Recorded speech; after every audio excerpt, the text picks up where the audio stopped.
barkatuko jazue, baina horietako bat gertutik ezagutzeko aukera izan nuen umetan. Herri berekoa baikara, Salvador Garmendiaz ari naiz, jakina. Beste biak modu berean ezagutzen enituen arren, ez dut uste oso desberdinak izango zirenik beren lanetan euskararikiko zuten zaletasun eta irrika horretan. Gure belaunaldiko zaldibitarrontzat, musikan murgildu gintuen herritarra zen Salvador. Jendelen Mesias 4 ahotsetara kantatzeko entsaioak prestatzen zituena. Txistulari izateko irria piztu ziguna. Musikaren arra sartu ziguna. Manes Pagolak idatzi eta Pantxoa eta Pello kantatzen zituzten abestietara gerturatzeko musika zaletasuna beraz. Ara hor lotura, euskera eta musika. Manesek 100 abesti baino gehiago utzi dizkigu eta berak esan omen zuen. Nire musika konserbatorioa izan da Eliza. Eta ara hor beste lotura, Kasenabe Apaitz pedagogo eta irakaslearekin. Munduan barrena ibili eta ikasi ondoren, herrira bueltatu zen bere jakinduria hori eskuzabaltasunez gainerakoi ematera. Neronek ere arekiko zor personal bat sentitzen nuen neurrian, hitza hartzeko ausardia onartuko diazue, barkatu. Tolosako sakramentinoetan sartu eta ikasketak egin ostean apaiztu egin zela eta Erromako unibertsitatera joan zela teologian lizentziatura ikastera. Handik itzuli eta herrigintzari lotu zitzaiola, esanez labur nitzake Salvadorren ara onat guztiak. Salvador lanbide askotako profesionala izan zen. Beti ere euskara lan tresna zuelarik, Zeruko Argia aldizkarian zuzentzaile, Eusko Kontseilu Goreneko itzultzaile, Egin egunkariko euskara arduradun, euskaltzain urgazlea ere izan zen. Bera euskara, ulerterraz eta dotorea, zen ahoz naiz idatziz, egoki eta jator idazten zekien lumaren jabe zen. Horregatik bilakatu zen euskaraen eredu modernuaren moldatzaileetariko bat. Hala, 60ko hamarkadan bertan itzulpengintzari lotua ikus genezake. Donostiako Jarrai antzerki taldearen eskaeraz Albert Camusen Le Just gizon zuzenak itzuli zuen, bai eta Pedro Loren Homez Ino gizonak eta ez izenburuko antzeslana ere. Hurrengo hamarkadan berriz, beste ildo bati ekin zion. Euskal liburugintzak behar zituen informazio eta eskola liburuen prestatzaile jardun zuen. Besteak beste, Zaharovaren lurraren kondaira itzuli zuen, eta izadiaren gauza harrigarriak ere bai. Baina, literaturaren esparruko itzulpenak egiteari utzi gabe. Hala, Saint-Exupéryren Printze Txikiaren itzulpenaren oparia egin zigun, hainbat aldiz editatu dena, bai eta Gabriel García Márquezen Heriotze iragarritako baten kronikaren itzulpena. Irakurketa interpretatiboa egiteko zein izan den Garmendiaren ekarpena gure arlora, bere garaiko gizon gisa kokatzen saiatu beharra daukagu lehenik. Juan Mari Torrealdairen euskal idazleak gaur liburura jotzen badugu, ikusiko dugu Salvador Garmendia gerraondoko utsunean sortua den azaldiko belaunaldikide gisa aurkezten digula. Belaunaldi horretakoak dira besteak beste, Torrealdairen iturriak aipatuz beti, Patxi Altuna, Jose Luis Álvarez Txillardegi, Jose Mari Aranalde, Dionisio Amondarain, Gabriel Aresti, Mikel Atxaga, Vitoriano Gandiaga eta Jesus Gaztañaga, Jose Mari Sadrustegi eta Antonio Zabalaren belaunaldia da Garmendiarena.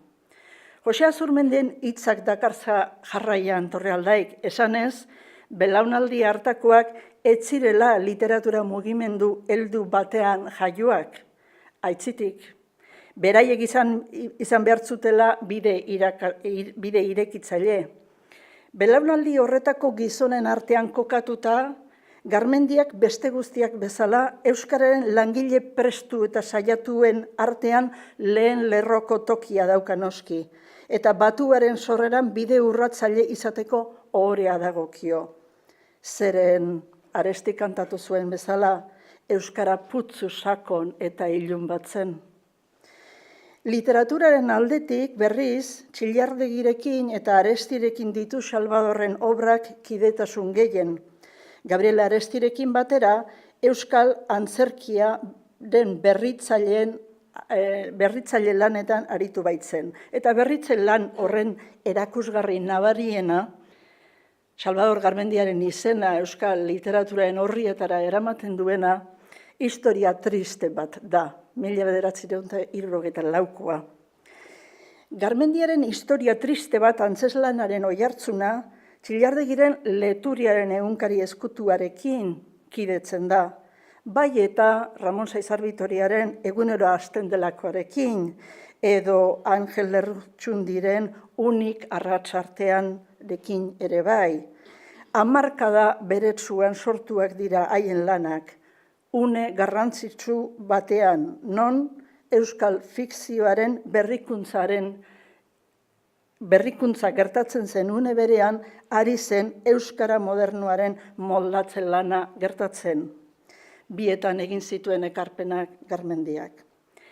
Datu gehiago emate aldera, esango genuke historia triste bat, Ondarroan ospatutako Lore-jokoetan saria irabazi zuen obra izan zela. Eta antza denez, kronikak diotenez, ustekabea jaso zuten bertaratutakoek, sariduna idazle zaildu baten edo iparraldeko baten lana izango zela espero baitzuten, eta ez idazle gazte eta ez ezagun batena, hori zen Garmendia hamarkada hartan. Garmendiaren hizkuntza eta estilo landuak txunditu zituen epaimaikideak, bai eta ere iparraldeko euskararekin egindako konfluentzia alegina ere. Gogora Arestiren Harri eta Herriren hamarkadako obra bat dela, urte bereko obra dela, historia triste bat. Horregatik, hizkuntzari gagozkiola, azpimarratzekoa da Arestik euskal teatroari egozten zizkion gaitzetako bat gainditzeko alegina egin zuela Garmendiak, gehiegizko euskalki aniztasunaren arazoari alegia. Gipuzkeratik abiaturik, Lapurterara hurbiltzen den asmo bateratzaileko euskara erabili zuen idazle zaldibiarrak. Ezagun da halaber egileak euskal klasikoak sakon ezagutzen zituela, izan ere hizkuntza ulergarria izanagatik berea, jasoa baitzen era berean, euskal tradizioko hainbat eredu gogoan zituena. Hurrengo urtean, taularatu zen Donostiako jarrai taldearen eskutik bere antzeslanura. Ramon Saizar Bitoria eta Arantxa Gurmendi protagonista paperean, eta Iñaki Beobide zuzendari. Ez ordea zensuraren trabarik gabe. Donostiako zentsura eklesiastikoak oso arriskutsutzat katalogatu zuen funtzio hura, eliz atarietan salatuz. Aldeko eta kontrako iritzi sutsuak eragin zituen Garmendiaren obrak. Euskal antzerkigintzara gai eta planteamendu erabat berriak zekartzanez. Hein handi batean, Arestik euskal antzerki berriari eskatzen zizkion ezaugarriak zekartzan Garmendiaren lan horrek. Batetik, hizkuntzaren batasunaren ereduar erabiltzen zuen, bestetik antzerki kostumbrista atzera utzia zuen, eta garaiko atzerriko egileen ekarriak bereganatzen zituen, gureganatzen zituen.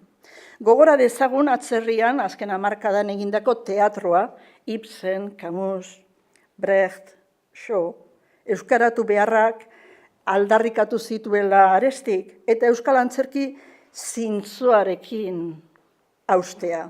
Izan ere, Aresti, Bertolt Brechten antzerkiaren zale izanik, euskal jendartea eztea baitzuen helburu, antzerkiaren bitartez. Antzeslan horren ingurukoak gogoratuz, esango dugu, 1975ko uztailaren batean jokatu zela lehenengo aldiz, eta ondotik hainbat aldiz representatu zela. Ere, etzen argitaratu 1979 arte. Gabriel Arestik berak, Lur argitaletxearen babesian Euskal Elertia 79 bilduman atera zuen arte alegia. Bilduma hartan Arestik literatura gaztearen panorama osoa eskaintzea zuen helburu. Antziran, Juan San Martinen saiakera testu bat, Xavier Quintanaren novela labur bat, Patri Urkizu eta Mikel Azurmendiren Ipuin bana, edo Ramon Saizar Bitoriaren eta Mikel Azurmendiren poema sorta bana. Euskal Olerti 79 bildumaren hitzatzean, Arestik dioenez, garaiko euskal antzerki berriaren bi erdiguneren arteko katalizatzailea izan zen Garmendiaren lana. Batetik, antzerki berria representatzen zuen Jarrai taldearen dinamika, eta bestetik, antzerki modernoaren ekarpena zekarren euskal eremura, euskara eredu jaso eta literarioz eginik gainera. Berarengan biltzen ziren sinergiak goraipatu zituen Arestik. Ibon Egañaren iritziz, Garmendiaren idazlanen ekarpen nagusia ez da trama edo gatazka dramatikoaren konplexutasuna, gertaeren harira bilbatzen diren gogoetak eta bizitzaren inguruko hausnarketak baizik. Sakontasuna handiko gaiei heldu zien, maiz existenzialismotik gertu daudenak, bizitzaren zentzurik eza, jainkoaren existentziaren ukazioa, askatasun ideal absolutua, idealaren eta materialaren arteko kontrajarpena, suizidioa. Ez da harritzekoa beraz, 1970ko hamarkadan iritzi hain kontrajarriak eragitea Garmendiaren obrak. Halaber, ez da harritzekoa literatur historietan euskal antzerki modernoaren abiapuntutzat hartu izana historia triste bat dalako obra. Gaien aldetik, Garmendiaren antzeslanak Txillardigiren eleberrien giro berekoa dela ikusten dugu, bai eta bere belaunaldiko idazle askoren kirakoa ere. Existenzialismoak beragan izandako eragin sakonaren lekukotza zabala ematen digu obra horrek, pertsonaia nagusiaren barne ezinegonaren adierazpen larriaren bidez. Laburrean esanik, Salvador Garmendiaren antzeslana euskal antzerkiaren modernizatze ibilbidean mugarri bat da. Gogora bedi Jarrai taldeak urrena eszeneratu zuen obraren itzultzaile ere bera izan zela. Arestian aipatu dudan Le Just gizon zuzenak dalako obra. Eta idazlan horrentan beste gai garrantzitsu bati heldu ziola Jarrai taldeak. Tiranoaren aurkako ekintza biolentoaren zilegitasuna eztabaidatzen zuen, iraultzarako indarraren erabilerak ekar zezaken deshumanizazioa, indarkeriaren erabilera politikoaren inguruko eztabaida morala. Ausardiarik etzen falta hamarkada hartako antzerkian. Eta nik eta Salvador Garmendiak elkar ezagutu genuen erako antzeslan horiek arrotutako hautsak pausatuta zeuden. Ikastonen elkarteko proiektu batean egin genuen lan bilok. Bigarren hezkuntza eta batxilerreatorako euskal literatura irakasteko material informatikoa prestatzen ari ginen talde batean, Gipuzkoako elkartean, eta Salvador gure euskal testuen zuzentzaile eta gainbegiratzaile ekarri zuten azken orraztua ematera. Bere antzerkilanaen izenburuak, historia triste bat, behin eta berriro esan da, agian iradoki duen susmo ilun guztiak gezurtatzen dituen energia handiko gizona begitan duzitzaidan niri Salvador Garmendia. Ezpaitzen bat ere tristea bera. Umore prestu eta adiskidetzukua azaldu zitzaigun gure lan osoan zehar. Bestetik, Etzen Camusen antzerki lanetako gizon zuzenak izenburuak iradokitzen duen bezalako justua, alegia zorrotz eta estua esan nahi duenaren zentzuan. Lana zuzentzera zetorren bai, baina akatsak akats ongi ulertu zituen gure lan hartan hartutako lizentziak. Batetik, batuaren aurretiko hainbat tekstu emateko, etzegoela Euskara batura transkribaketa zuzenik egiterik, edo etzegoela estukeria handiz literatura. Literatura denez, hizkuntza zuzen eta zurrun bat lehenesterik. Hori baino lehenago ordea ikasle garaian, Eutegen Euskaltzaindiaren B ikastaro handihaietako irakasle kide izan ginen, ni oso gaztea, bera maisuetakoa, kide ezagutu nuen nik bera. Eta mendelaurden geroago, gure lanetan sorteak berriro elkartu gintunen, nik ez nuen bera bateren nekatua sumatu. Gaztetako pasioa eta txera bera jartzen zuen bere eginkizunean. Gogoan ongi hiltzatua dudan elkarrizketa baten irudia zamaitu nahi nuke, irrifar batez alba da. Patxi Altuna eta Salvador eztabaidan ari ziren, B ikastaroetako tarte horietako batean, nor baino nor. Euskararen bi jakintsu handi bezala guretzat. Aurka posposizioaz ari ziren oso bero. Salvadorrek 19. mendeko idazle baten tekstuetan, eta uste dut Lardizabal aipatu zuela, aurke idazkera aurkitu zuela edo irakurri zuela zioen. Altunak, zinez gogor, baote egiten zion imintzio handiz. Orduan Salvadorrek erantzun zion, ni hemen naon bezalaxe sinetsi dezakek hala irakurri nian da. Kontuak ez du graziarik izango, Patxi Altuna eta Salvador Garmendiaren hitzezko eta gorputz osoko keinuzko espresibotasuna ezagutu ez duenarentzat. Gogoratu ezkero aldiz hitzak eta keinuak ondo erretratatzen du belaunaldi hartako bi izen handi horien itzala. Gure aurrean, zeren nork kentzen zion hitza Altunari garai hartan. Bestalde, gaur egun horrelako eztabaidek ezinezkoak dirudite, zaila zait txistea transmititzea, zeren hitza baten inguruko eztabaida sortu orduko batek telefonoa ateratzen du, jartzen du Googleen dalako hori, zuzenean sartzen da orotarikoan, eta bere ala aterako zaio, aurkez aurke dalako hori badan estan. Eta aterako zaio, noski, frente a frente, cara a cara, de frente a frente y cara a cara, Larramendi. Afrontarse, ponerse frente a frente, aurkez aurke,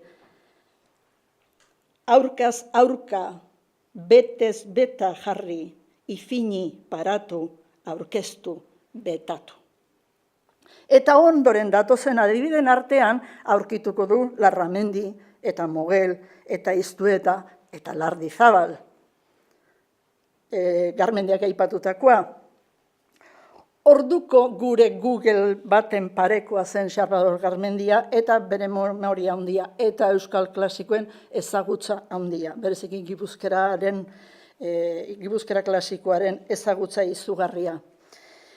Salvador persona bezala gogoratu nahi izan dut, bere talante beti bizia eta pixkorra, baina baita belaunaldi oso baten ordezkari gisa ere, omentzen dut Salvador, zeren haren kemenez eta haren indarrez urgazi bat atera zuten putzu, sakon eta ilun hartatik. Eskerrik asko.